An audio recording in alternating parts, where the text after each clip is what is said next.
November 24th, 1971. A man hijacked a plane, took $200,000 in cash, jumped out at 10,000 feet into a frozen storm, and vanished. The FBI searched for 45 years. They found nothing. No body, no name, no face, just a mystery that still has no answer. Portland, Oregon, November the 24th, 1971. 2:55 in the afternoon. The sky above Portland International Airport is the color of old iron, heavy, gray, and cold. A thin rain is falling. The kind of rain that doesn't make a sound. It simply settles on everything, quietly, like a secret. Inside the terminal, hundreds of travelers move through the building carrying their bags, their lives, their ordinary Wednesday afternoon problems. Nobody is paying attention to the man standing near Gate C. Nobody ever does.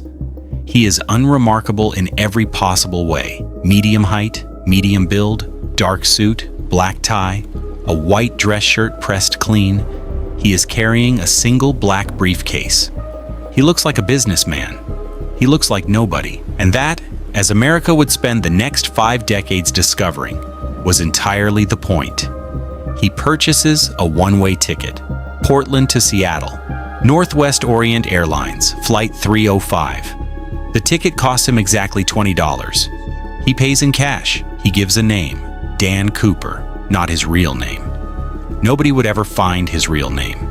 He boards the aircraft, a Boeing 727, carrying 36 passengers and a crew of 6, and he takes his seat, seat 18C, aisle seat. Near the rear of the plane, he orders a bourbon and soda. He lights a cigarette, and then he waits. The aircraft lifts off the runway at 2:50 in the afternoon, climbing through the gray Oregon sky, and Dan Cooper sits perfectly still, watching the ground disappear beneath him with the calm expression of a man who has already decided exactly how this day is going to end. 30 minutes into the flight, he does something that will shock an entire nation and permanently rewrite the history of American aviation.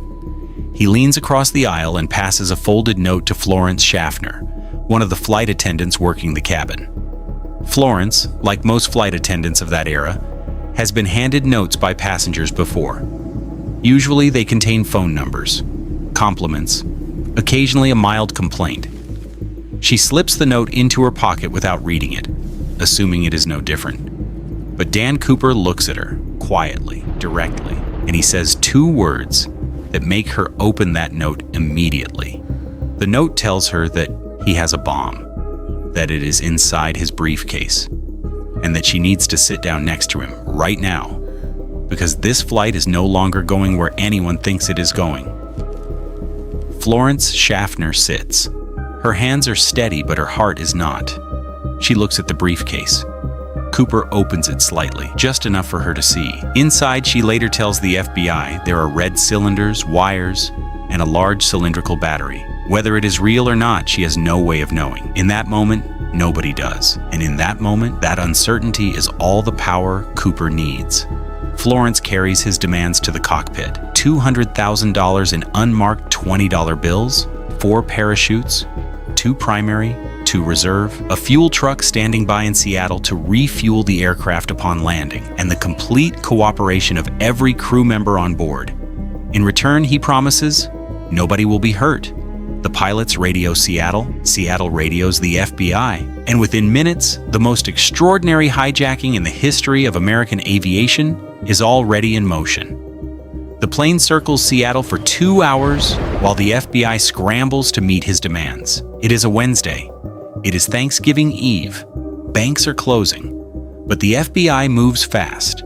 $200,000 is gathered. 4,000 bills, each a 20, each photographed and cataloged with its serial number. 4 parachutes are delivered.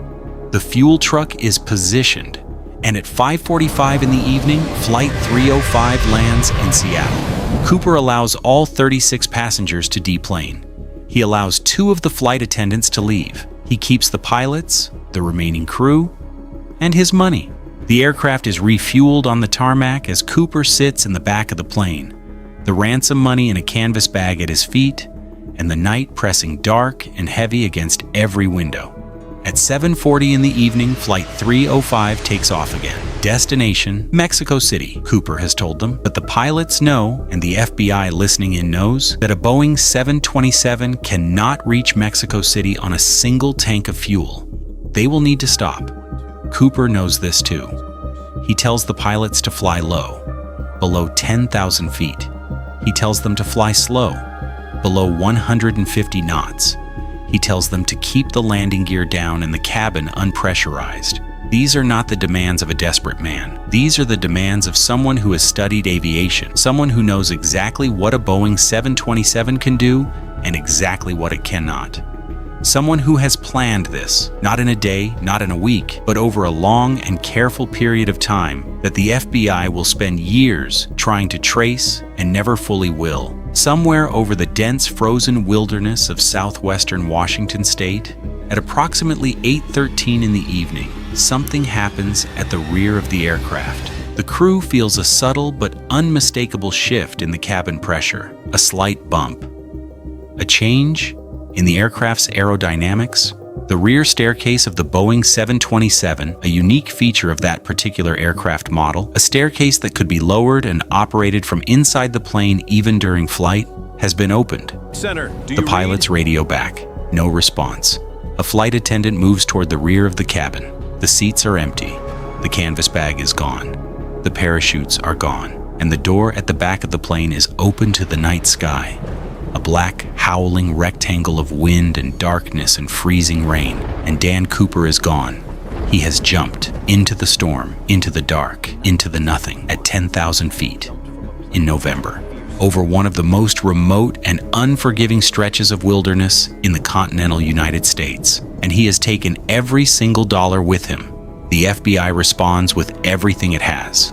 Within hours, military search teams, National Guard units, local law enforcement, and federal agents are deployed across a 200 square mile stretch of forest and mountain terrain in southwestern Washington. Helicopters sweep the tree line. Dogs are brought in. Every road, every town, every farmhouse within the estimated jump zone is searched and questioned. They find nothing.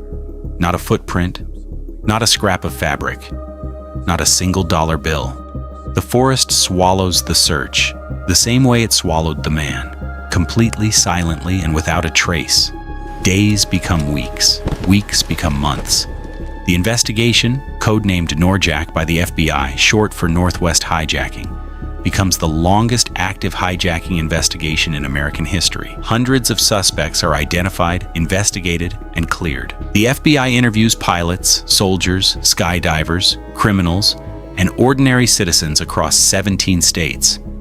Every single lead dissolves into nothing. The years pass. Gerald Ford is in the White House, then Jimmy Carter, then Ronald Reagan. The Cold War peaks and begins to thaw. The Berlin Wall falls. The internet arrives. The world changes beyond recognition, and the FBI's Norjack file keeps growing. Thousands of pages, thousands of suspects, decade after decade of obsessive, exhausting, fruitless investigation. Agent Ralph Himmelsbach, the FBI's lead investigator on the case for over a decade, becomes consumed by it. He retires in 1980 still without an answer. He writes a book about it. He gives interviews about it. He dies still not knowing. Every agent who touches the Cooper file carries it with them long after they leave the Bureau. It is that kind of case. In February of 1980, 8 years, 3 months, and several lifetimes after the jump, a young boy named Brian Ingram is on a family camping trip along the banks of the Columbia River in Washington state. He is digging in the sand at the river's edge when his fingers close around something unexpected. He pulls it out, then another, then another. 3 bundles of deteriorating, disintegrating $20 bills, partially buried, waterlogged, rotting, but real. The serial numbers are checked against the FBI's records. They match. They are D.B. Cooper's money. 294 bills, roughly $5,800 out of $200,000, found 8 miles from the main search area on a riverbank, in a configuration that suggests they had been there for years, slowly washing out of the sand as the river shifted. It is the only physical evidence ever recovered in the entire case, and rather than solving the mystery, it deepens it. Because if the money washed up here, where's the rest of it? Where is he? Did he survive the jump and spend the money and live out his days somewhere under a different name, watching the news coverage with quiet amusement? Or did he hit the trees at terminal velocity on a black November night and die alone in a forest that no one has ever fully searched? The FBI does not know. Nobody knows. In 2016, 45 years after the hijacking, the FBI officially suspended active investigation of the case, citing a need to redirect resources. They did not close it. They suspended it. Because closing it would mean admitting that the answer is gone, that the man is gone, that somewhere between the rear staircase of a Boeing 727 and the frozen ground of the Pacific Northwest, the truth disappeared, just like he did, completely, perfectly, forever. His name was Dan Cooper. America called him D.B. Cooper. The FBI called him their greatest unsolved case. And somewhere, in a grave, unmarked by any stone, or in a house on a quiet street in a town where nobody asks too many questions, he is either bones in the forest or an old man who got away. And the most disturbing part of all of this, the part that keeps investigators and obsessives and ordinary people awake at night, is that both possibilities feel equally real, and we will never know which one is true. The rear door of Flight 305 was never definitively explained. The money was never fully recovered. The man was never identified. D.B. Cooper remains to this day the only unsolved case of air piracy in American aviation history.